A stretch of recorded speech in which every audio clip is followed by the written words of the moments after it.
আল্লাহ আমি তো নিচে চলে আসছি, সবচাইতে নিচে আমি, সবচাইতে দুর্বল আমি কিছুই না, আর সবচাইতে উপরে হলেন আপনি।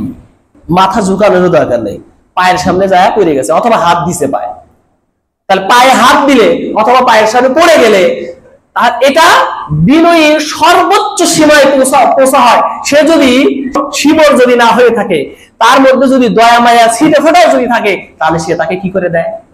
মাফ করে দেয়। আমি যে রুকুতে গেলাম, আমি কাজটা করলাম কি, এটা কি আমি অনুধাবন করতে পারছি? আমার সবচাইতে দামি সম্পদ কি? আমার কপাল। আমি আমার কপালের মাধ্যমে মহান রব্বুল আলামিনের কদমে আমি সিজদা করতেছি, নিজেকে কি করে দিছি? একেবারে শেষ করে দিছি। বিনয়ের চূড়ান্ত সীমায় পৌঁছার পরে এটা সিজদা হয়ে থাকে। আমি নিচে থেকে কি বলতেছি?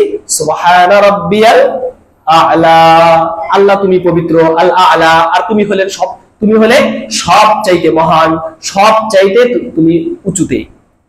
তাহলে আমি একেবারে নিচেতে চলে গেলাম, আর নিচে গিয়ে কি ঘোষণা করলাম? আল্লাহ আমি তো নিচে চলে আসছি, সবচাইতে নিচে আমি, সবচাইতে দুর্বল আমি কিছুই না, আর সবচাইতে উপরে হলেন আপনি। সেটা আমি কোথায় গিয়ে ঘোষণা করলাম? সিজদায় গিয়ে ঘোষণা করে দিলাম, সুবহানা রাব্বিয়াল আ'লা। আমার কিছু নাই, কিন্তু তোমার সব কিছু আছে, আর তুমি হলে সবচাইতে মহান।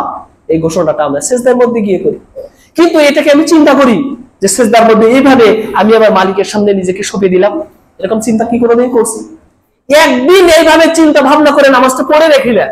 নামাজ পড়ার পরে আপনি চিন্তা করবেন গত অতীতের নামাজগুলো কেমন আর এখনকার নামাজটা আমার কেমন হয়েছে, মানে পার্থক্য হয়ে গেছে, রাত এবং দিন পার্থক্য হয়ে গেছে। এইভাবে যদি আমি নামাজ পড়ি, আর রাসূলুল্লাহ সাল্লাল্লাহু আলাইহি ওয়াসাল্লাম ওটাই বলছেন, সাল্লু কামা রাআইতুমুনি উসাল্লি,